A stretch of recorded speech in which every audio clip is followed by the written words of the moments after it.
नमस्कार. मी डॉक्टर दीपक जगताप आणि आपण पाहताय पण मतदारांना काय वाटतं?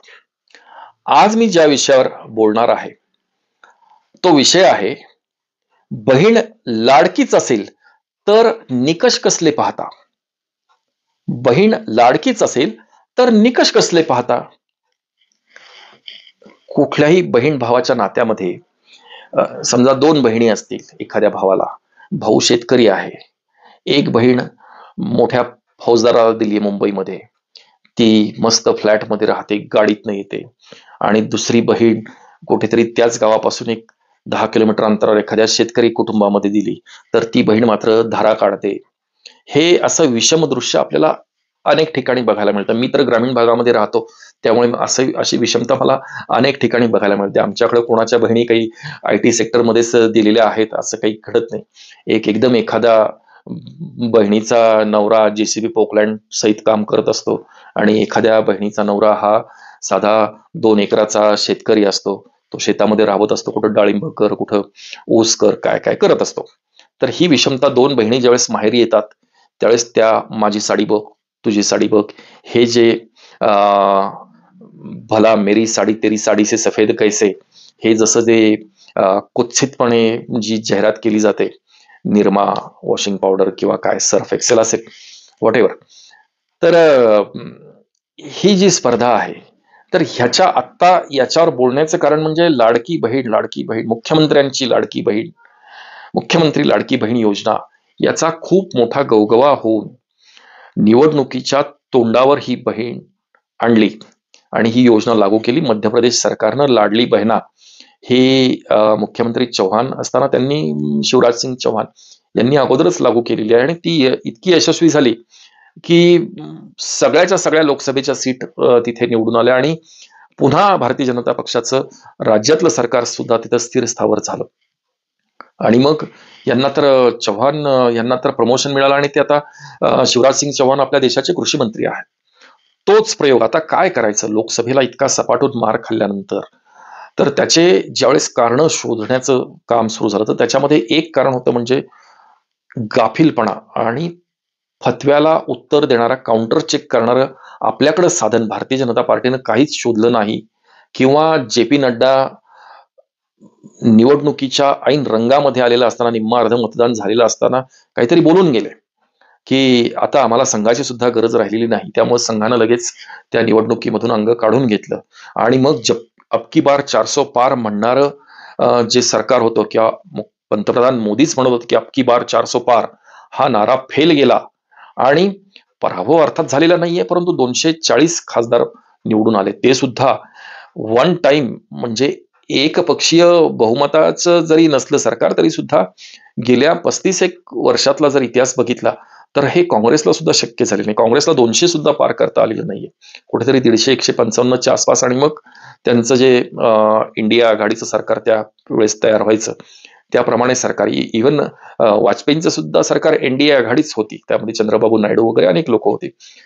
तर त्यामुळे मोदी युग सुरू ज्यावेळेस झालं 2014, त्यावेळेस 2014-2019 अत्यंत थम्पिंग मेजॉरिटी मिळणारं सरकार असताना आणि इतक्या लोकप्रिय योजना आणि अगदी ऍक्च्युअल शेतकऱ्याच्या खात्यामध्ये पैसे जमा, त्याची कर्जमाफी असेल किंवा जे काही देणं असेल, सरकार जर शेतकऱ्यापर्यंत देणार असेल तर ते थेट खात्यामध्ये, म्हणजे भ्रष्टाचार शून्य, हे मोदींनी अगदी फार चोखपणे पाळलं.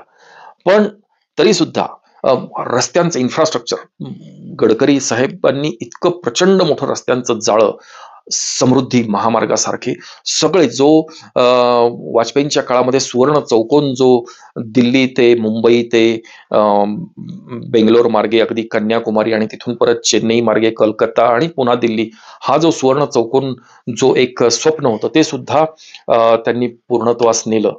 मोदींच्या काळामध्ये आणखीन त्याला गती मिळाली आणि आता तर मुंबई अहमदाबाद ही बुलेट ट्रेनची चर्चा आहे आणि मुंबई ते दिल्ली अगदी 6 तासामध्ये, 8 तासामध्ये कारनं तुम्हाला जाता येऊ शकेल इतका द्रुतगती मोठा मार्ग, 6 लेन जायला, 6 लेन यायला, अशा मार्गाची सुद्धा चर्चा आहे आणि त्याच्यावर काम सुद्धा चालू आहे. तर ज्या झपाट्यानं मोदीजींनी 10 वर्षामध्ये काम केलं, याला बूस्ट देण्याचा प्रयत्न त्यांनी वेळोवेळी केला. परंतु लोकसभेमध्ये फेक नॅरेटिव्ह जे आहे त्या फेक नॅरेटिव्ह मध्ये काँग्रेसला बऱ्यापैकी यश मिळालं आणि त्याच्यामुळे महाराष्ट्रामध्ये काय झालं की उद्धव ठाकरे यांची शिवसेना, राष्ट्रवादी, शरद पवार गट, न भूतो न भविष्यती आणि काँग्रेस पक्ष यांना न भूतो न भविष्यती इतके सीट्स मिळाले. म्हणजे शरद पवारांसारख्या मातब्बर नेत्याला जरी ते 4 वेळा महाराष्ट्राचे मुख्यमंत्री झालेले असले तरी सुद्धा ते त्यांच्या जीवावर मुख्यमंत्री झालेले नव्हते. एकदा तर सुरुवात जी झाली ती आपल्याला माहिती आहे वसंतदादा पाटलांचं काय झालं आणि कशा प्रकारे ते मुख्यमंत्री झाले. पण त्याच्यानंतर ते काँग्रेसचे मुख्यमंत्री म्हणून त्यांना पद स्वीकारावं लागलं. एकदा तर अगदी केंद्रामध्ये संरक्षण मंत्री की काय असताना त्यांना मुंबई दंगलीच्या प्रसंगामध्ये त्यांना ऐनवेळी सुधाकरराव नाईकांना हटवून पवार साहेबांना मुख्यमंत्री करण्यात आलं. पण त्यांचा एकूण म्हणजे 4 वेळा मुख्यमंत्री झाले तरी 20 वर्ष मुख्यमंत्री ते नव्हते, कमी काळ होते. परंतु 4 वेळा होण्याचं भाग्य पवार साहेबांना मिळालं. ह्या सगळ्या कालखंडामध्ये निवडणुकीमध्ये जो सपाटून मार बसला भारतीय जनता पक्षाला लोकसभेच्या निवडणुकीमध्ये, त्याचं परिमार्जन कसं करायचं तर लाडक्या बहिणीची योजना महाराष्ट्रामध्ये सुद्धा राबवली पाहिजे हा एक शोध त्यांनी लावला. आणि मग तो शोध लावल्यानंतर त्याचे पैसे पटकन बघा, आम्ही मुख्यमंत्र्यांची तुम्ही लाडकी बहीण आहात, म्हणजे एकनाथ शिंदे असतील जिथे प्रचाराला तिथे एकनाथ शिंदे म्हणणार मुख्यमंत्री लाडकी बहीण, देवेंद्र फडणवीस प्रचाराला गेले तर ते म्हणणार की तुम्ही माझी लाडकी बहीण आहात, अजितदादा ज्या ठिकाणी जातील ते स्वाभाविक आहे की त्यांचंच राज्य आहे, त्यांचंच मंत्रिमंडळ आहे, तर ते 2 उपमुख्यमंत्री आणि 1 मुख्यमंत्री हे जवळपास एकाच लेव्हलची पदं आहेत. फार काही त्याच्यामध्ये, कारण पदं जरी एका लेव्हलची नसली तरी देवेंद्र फडणवीस, अजितदादा पवार आणि एकनाथ शिंदे यांचं राजकीय उंची जर बघितली तर ती अगदी समान आहे, कोणी त्याला कमी जास्त नाहीये, तिघेही एकसारखेच आहेत राजकीय वजनाच्या दृष्टीनं. तर तिघांनी पण प्रचारामध्ये मुख्यमंत्र्याची लाडकी बहीण लाडकी बहीण, आणि काल अचानकपणे सुरुवात झालेली आहे की ह्या लाडक्या बहिणीचे निकष लावले जाणार आहेत. आता हे निकष कुठले तर ह्या बहिणींना कोणाच्या घरामध्ये 4 चाकी वाहन असेल किंवा त्या बहिणीच्या नावावर दुचाकी वाहन असेल तर त्यांना बहुतेक दुचाकी वाहन असेल तर लाभ मिळावा आणि 4 चाकी वाहन असेल तर लाभ त्यांना मिळणार नाही, घरामध्ये असेल तर, म्हणजे त्या बहिणीच्या नावावर नव्हे, घरामध्ये असेल तर. किंवा त्या बहिणीला अगोदरच त्या कुटुंबाला जर कुठला आर्थिक लाभ मिळत असेल शेतकरी म्हणून तर मग 800 रुपये काहीतरी त्या खात्यामध्ये शेतकऱ्याच्या खात्यामध्ये येत असतील तर उरलेले जो डिफरन्स आहे 700 रुपये तो त्या बहिणींना मिळेल. म्हणजे हळूहळू त्याची काटछाट करायला सुरुवात झालेली आहे. ती होणं किंवा त्याची स्क्रुटनी होणं किंवा त्याचे निकषांची पडताळणी होणं हे आवश्यक आहे. कारण काय आहे ना की एक गमतीदार किस्सा सांगतो. मला एक बहीण अशी माहिती आहे की ती बहीण एका शाळेमध्ये गेली, एक दाखला कसला तरी शाळा सोडल्याचा दाखला, जन्मतारखेसाठी ह्या लाडक्या बहिणीचे फॉर्म ज्यावेळेस भरायचे होते त्यावेळेची गोष्ट आहे. तर ती बहीण शाळेमध्ये गेली, शाळेच्या आवारामध्ये एक स्कॉर्पिओ गाडी घेऊन गेली, ग्रामीण भागातली शाळा, स्कॉर्पिओ गाडीतून गेली, ड्रायव्हर होता बरोबर, ती स्कॉर्पिओ मधून उतरली आणि त्या क्लार्कला सांगितलं की मला शाळा सोडल्याचा दाखला. म्हणे ताई तुम्हाला कशाला शाळा सोडल्याचा दाखला पाहिजे आता? तर म्हणे नाही, मला ते लाडक्या बहिणीचा फॉर्म भरायचा आहे म्हणून मला ते दाखला पाहिजे. त्या लाडक्या बहिणीला त्या क्लार्कनं विचारलं की ताई तुमची एवढी मोठी शेती आहे, तुम्ही द्राक्ष बागायतदार आहात, तुम्ही ऊस बागायतदार आहात, तुमच्याकडं आता कामाला किती बायका आहेत शेतावर? तर म्हणली 12 बायका आहेत आता. 400 रुपये रोजाप्रमाणे 4800 रुपये दिवसाला ती लाडकी बहीण तिच्या हाताखाली मजुरी करणाऱ्या बायकांना वाटत होती आणि तिला लाडक्या बहिणीचे 1500 रुपये हवे. काही काही उदाहरणं अशी आहेत की एका भावालाच, म्हणजे बहीण अस्तित्वातच नाहीये, एका भावालाच 9 बहिणी आहेत, त्यांची खाती आहेत. 9 बहिणींच्या खात्यावर ही कशी शोकांतिका आहे लोकशाहीची. म्हणजे लोक एखाद्या चांगल्या योजनेचा कसा फज्जा करू शकतात आणि कसं सरकारला तोंडावर पाडू शकतात. खर तर एक माणूस म्हणून ज्या शेतकऱ्यांच्या, विदर्भ मराठवाड्यामध्ये ज्या शेतकऱ्यांनी आत्महत्या केलेल्या आहेत, त्यांच्या ज्या विधवा पत्नी ज्या आहेत, फार गरिबी आहे हो तिकडे, ज्या खरोखर गरिबीच्या अवस्थेमध्ये आहेत, मी म्हणतो ज्या बहिणींच्या अंगावर सोनं नाणं किंवा जी काही आर्थिक स्थिती जी आहे ते पाहून आपण या निकषामध्ये बसत नाही असं स्वतःहून त्या बहिणींना वाटायला पाहिजे. ते वाटले नाही. भावांना सुद्धा हे अशी फसवेगिरी करावी. आपण शासनाच्या एखादी योजना शासन शासन शासन म्हणजे तरी काय? शासन म्हणजे आपणच निवडून दिलेले जी बुद्धिवान लोक तिथे वर गेलेली आहेत असं म्हणून बुद्धिवानच म्हणायला पाहिजे. या लोकांनी महिला सक्षमीकरणासाठी जर एखादी योजना तिचे हात बळकट करण्यासाठी, समजा नवरा दारू पितोय, 5 रुपये सुद्धा खिशामध्ये नसतात, अशा महिलेनं 50-60 रुपये लागले, 100-1 रुपयाची तिची काही गरज असेल तर तिनं कोणाकडे मागायचे? मुलगा लक्ष देत नाही, मुलं शिकतायत, मुलं लहान आहेत, तिनं कोणाकडे मागायचं? तर ही कुचंबणा थांबवण्यासाठी ही चांगली योजना आणलेली असताना आता अक्षरशः त्याच्यासाठी पट्टी लावून मोजण्याची वेळ बहिणींनी आणली की काय? कारण त्याच्याशिवाय त्या खात्याच्या मंत्री, मला वाटतं काल आदिती तटकरे या टीव्हीवर त्या निकष काय आहेत या बाबतीमध्ये बोलत होत्या. काही काही भाऊ असे आहेत किंवा काही काही बहिणी अशा आहेत, एकेका घरामध्ये 10 ते 12,000 रुपये जमा होत आहेत प्रत्येक लाडक्या बहिणीचे 1500 प्रमाणे. अशी सुद्धा कुटुंब आहेत. आपण जनता म्हणून किंवा एक नागरिक म्हणून थोडं, आणि त्याही पेक्षा नागरिक पण सोडा, एक माणूस म्हणून आपण अंतर्मुख होऊन या गोष्टीचा विचार करायला पाहिजे की आपण खरंच या पैशाला हात लावावा की न लावावा.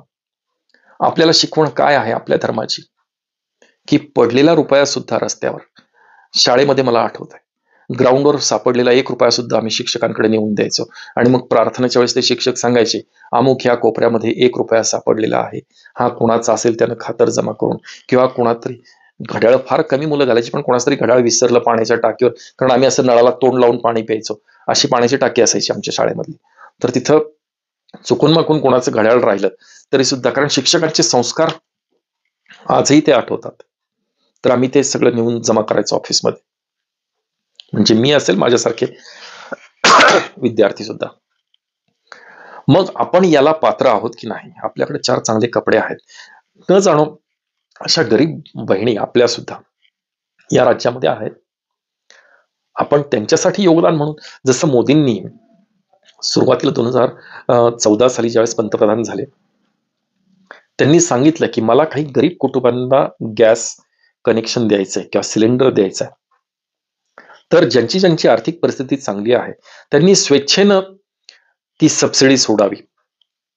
आम्ही तात्काळ ती सबसिडी सोडून दिली आणि अशी लाखो कोट्यावधी लोकांनी, जे आर्थिकदृष्ट्या सक्षम आहेत अशा लोकांनी खरोखर मोदीजींवर विश्वास ठेवून ती गॅसची सबसिडी सोडून दिली आणि पूर्ण किमतीचा जो गॅस असेल तो घ्यायला सुरुवात केली. त्याचा फायदा काय झाला की देशामधल्या कोट्यावधी गरीब लोकांना गॅसचं कनेक्शन मोदी सरकार देऊ शकलं.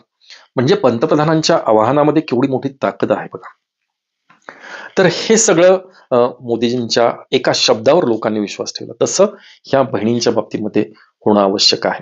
त्यामुळे निकष, कारण श्रीमंत गरीब, एकदा बहीणच म्हणायचं म्हटल्यानंतर ती बहीण श्रीमंत आहे की गरीब आहे हे सरकारनं, कारण मुख्यमंत्र्याची लाडकी बहीण, मुख्यमंत्र्याची लाडकी बहिणीची तपासणी पुन्हा कुठल्या तरी सरकारी यंत्रणेनं करणं, ही गोष्ट एक बहीण म्हणून त्या ठिकाणी उभं राहून विचार करा की ही गोष्ट आपल्याला लाजिरवाणी नाहीये का? उद्या जर तुमचं खात्यामध्ये पैसे येणं बंद झालं किंवा तुम्हाला कुठला प्रश्न विचारला गेला किंवा फोन जरी आला तरी ही गोष्ट आपल्याला लाजिरवाणी नाहीये का?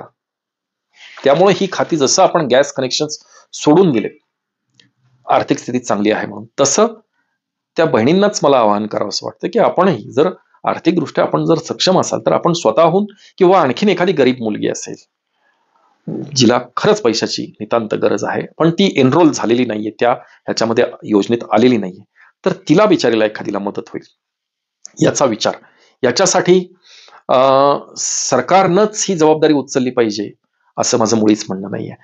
आपण स्वतः अंतर्मुख होऊन विचार याच्यावर करायला हरकत नाही.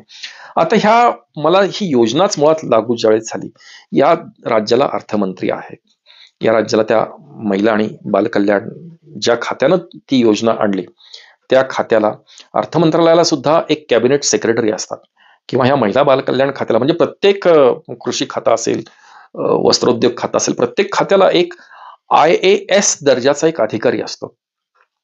अर्थमंत्र्यांचा जो सल्लागार असतो तो IAS अधिकारी असतो. भले त्यांनी इलेक्शनच्या तोंडावर ही योजना आणायचं त्यांनी ठरवलं, तरी ते अधिकारी काय करत होते मग? हा प्रश्न येतो ना मनामध्ये. त्या अधिकाऱ्यांची जबाबदारी नव्हती का, की याची पडताळणी करणं? कारण अर्थमंत्री, ज्यावेळेस अर्थमंत्री अजितदादा पवार आहेत, ते ज्यावेळेस मागचे सुद्धा अर्थमंत्री तेच होते.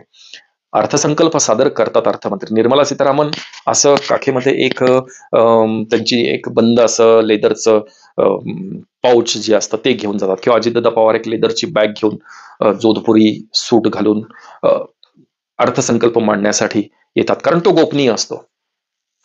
मग ही गोपनीय अर्थसंकल्प मांडायला ज्यावेळेस ते सभागृहात उभे राहतात, तर त्याच्या मागे कित्येक तास अर्थ मंत्रालयाच्या अधिकाऱ्यांनी काम केलेलं असतं. मग तो रुपया असा येतो आणि रुपया असा जातो, याचं विश्लेषण टीव्हीवर होतं. तर रुपया असा येतो आणि असा जातो. मग जीएसटीच्या रूपानं, केंद्र सरकारकडून येणाऱ्या निधीच्या रूपानं, किंवा सरकारी विविध जे कर आहेत, टोल आहेत, त्याच्या रूपानं ₹1 तयार होतो. आणि तो जातो कसा? तर मग त्याच्यामध्ये पगार मोठा हिस्सा, पेन्शन एक मोठा हिस्सा, आणि आपल्या राज्यानं घेतलेल्या कर्जाचं व्याज, मुद्दल फेडलेली नाहीये, लक्षात घ्या. कर्जाचं व्याज याच्यासाठी त्या वर्तुळामध्ये एक चतकोर भाग जो आहे ना, तो कर्जाचं व्याज देण्यासाठी आपण घालवतो. म्हणजे ऑलरेडी आपला दादा कर्जबाजारी आहे. मग दादा कर्जबाजारी आहे, मुख्यमंत्री म्हणजे दादाच ना. जर दादा कर्जबाजारी आहे, तर दादा पैसे वाटत का सुटलाय, किंवा ह्याला सोडावं का, हे त्या IAS अधिकाऱ्यांनी ठरवायला नको का? आपल्याला लाखो रुपये आपल्या पगारावर दिले जातात, जे आमच्यासारख्या सर्वसामान्य करदात्यांकडून जो पैसा जमा होतो, जीएसटी मधून जो पैसा जमा होतो, तुमच्या पगार आणि पेन्शनवर एवढा खर्च होतो. मग तुम्ही योग्य सल्ला देणं तुमचं काम आहे ना. ही योजना जरी कोणी मंत्री काय आणि आमदार काय, कोणी भरमसाठ घोषणा करतात, इतके कोटी रुपये तुम्हाला दिले, आणि मग ते देता येत नाहीत. ते देता येत नाहीत. ते मंत्रालयाचा जो कॅबिनेट सेक्रेटरी असतो, तो म्हणतो नाही देता येणार हे पैसे. मग ह्या घोषणा करायला तुम्ही परवानगी देताच कशी काय? तुम्ही का नाही त्यांना थांबवत? अर्थमंत्र्यांनी हो हो चालेल, लाडकी बहीण योजना आपण सुरू करून टाकूया, आणि मग मुख्यमंत्र्यांनी जाऊन ती घोषणा करायची, आणि पुन्हा मग त्या बहिणींची मोजमाप घ्यायला तुम्ही सुरुवात करणार. हा त्या बहिणींचा पण अपमान आहे. हा, आणि जर तुमच्या त्या निकषांमध्ये निम्मानिम बहिणी जर कट झाल्या, आणि खरंच जर तुम्ही बोगस खाती शोधली ना, तर याच्याबद्दल न बोललेलं बरं, नो कॉमेंट. इतकी परिस्थिती विचित्र आहे. आपल्याला शोध घ्यायचा, प्रामाणिकपणे घ्यायचा असेल तर अवश्य घ्यावा, असं मी आपल्याला म्हणेन. म्हणजे ह्या तुम्ही वेतनावर इतका खर्च, तुम्ही त्या पेन्शनवर इतका खर्च. अमेरिकेसारख्या देशामध्ये म्हातारा माणूस सुद्धा कामावर जातो, कारण तिथे पेन्शन वगैरे ही भानगड नाहीये. ही आपल्या देशामध्ये ह्या योजना चालत. 5वा वेतन आयोग, 7वा वेतन आयोग, 6वा वेतन आयोग, तुम्ही वेतन आयोग आला की ते वाढवा वाढवा वाढवा. पण ते आर्थिक बोजा, तो भार सोसतोय का, याचं काही परीक्षण करणार आहात की नाही? एक तुम्हाला एक इतिहासावर संशोधन करणारा एक कॉलेजचा किस्सा सांगतो. मोठ्या प्रमाणात ज्या काही ऐतिहासिक गोष्टी उत्खनन असेल किंवा काय, इथे काम करणारं जे कॉलेज आहे, त्या एका कॉलेजचा एक किस्सा सांगतो. तिथे PhD जर झालेले प्राध्यापक असतील, तर त्यांचे आणि सिनियर प्राध्यापक यांचा पगार आहे ₹2,90,000. काम घड्याळातले, त्यांना क्वार्टर्स येत राहायला, घड्याळातले 60 मिनिट मोजायचे, असे 2 तासाचं काम. ते प्राध्यापक कॉलेजवर येतात, लायब्ररीमध्ये कॉफीचा कप घेऊन बसतात, सगळी वर्तमानपत्र, नवीन नवीन आलेली मॅगझिन सगळी वाचायची, मित्रांशी गप्पा टप्पा मारायच्या, आणि परत जेवायला तिथेच क्वार्टर्स आहेत कॉलेजच्या जवळ, त्या क्वार्टर्समध्ये जायचं, जेवण करायचं, परत वाटलं तर यायचं कॉलेजला किंवा नाही यायचं. आणि मग शिकवतो कोण?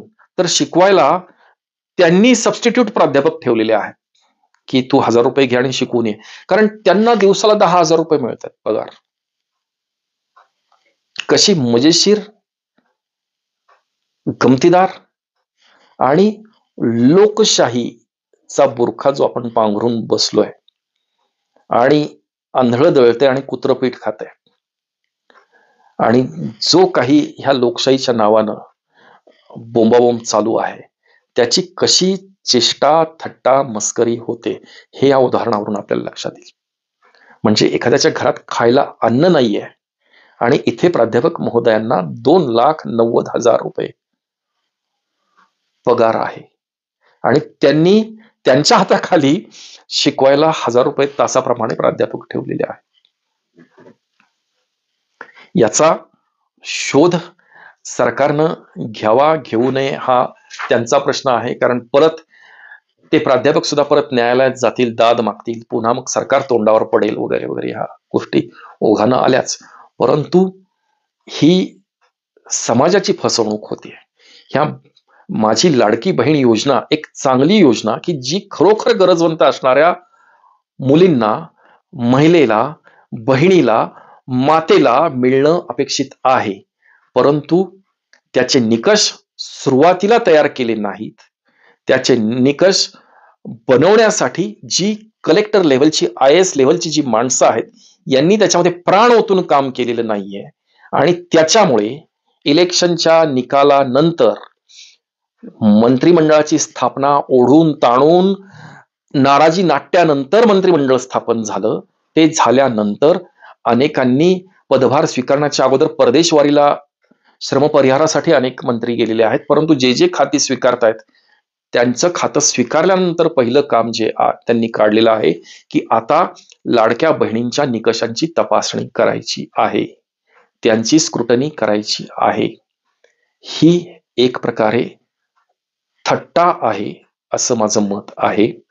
मी या अगोदरचे जे जे व्हिडिओज मी शक्यतो त्याचं कमेंट बॉक्स ओपन ठेवत नाही. कारण काय आहे की कमेंट करायला हरकत नाहीये माझ्या व्हिडिओजवर, परंतु लोक थोडीशी शिस्त सोडून आणि समाजामध्ये माझं सुद्धा काहीतरी वाईट प्रदर्शन करायचं, शिवीगाळ करायची, तू अमक्या पक्षाचा असेल, तू अमक्या, काही आरोप प्रत्यारोप त्याच्यामधून, म्हणजे मुख्य विषय बाजूला पडतो आणि वेगळ्याच गोष्टींना तोंड फुटतं. म्हणून कमेंट बॉक्स मी बंद ठेवलेले आहे. परंतु यातल्या काही व्हिडिओचं मी कमेंट बॉक्स ओपन ठेवलं होतं. त्यापैकी जो आता परवा दिवशी जो मी व्हिडिओ टाकलेला आहे की देवाभाऊ सायबर क्राईमचं काय, या व्हिडिओला प्रचंड मोठ्या प्रमाणामध्ये लाईक्स येत आहेत आणि लोक खरोखर धास्तावलेली आहेत आणि जनतेनं मला त्याची शाबासकी दिली की तुम्ही अत्यंत महत्वाचा डिजिटल ट्रान्झॅक्शन मध्ये आम्हाला जी भीती वाटते की पैसे खात्यावरचे गायब होतील आमच्या, ही भीती तुम्ही एक अतिशय समर्पक भाषेमध्ये अभ्यासपूर्ण व्यक्त केलेली आहे, याच्यावर तुम्ही आवाज उठवलेला आहे, असे अनेकांचे कॉमेंट्स मला प्राप्त झालेले आहेत. त्यामुळे माझ्या दर्शकांना, माझ्यावर प्रेम असणाऱ्या नागरिकांना माझी विनंती आहे की आपण माझा चॅनल जास्तीत जास्त सबस्क्राईब करा.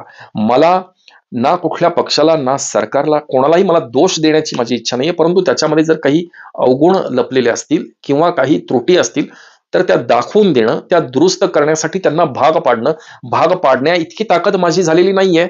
खरं तर तुम्ही दर्शक लोकच ज्यावेळेस लाखो कोट्यावधीच्या संख्येनं व्हाल त्यावेळेस आपला स्वतःचा असा एक दबाव गट होईल की ज्याने आपण नक्की दबाव तयार करू शकतो. परंतु आता सध्या तरी मार्ग निदान दाखवणं किंवा लोक काय म्हणतात न जाणो त्या अर्थमंत्र्यांपर्यंत, न जाणो त्या महिला आणि बालकल्याण विभागापर्यंत किंवा मुख्यमंत्री उपमुख्यमंत्र्यांपर्यंत हे व्हिडिओ जर पोहोचले तर लोकांना नक्की काय वाटतंय, तुमच्या मतदारांना नक्की काय वाटतंय, हे तरी त्या लोकांच्या कानावर पडावं, एवढीच माफक अपेक्षा सध्या माझी आहे. धन्यवाद.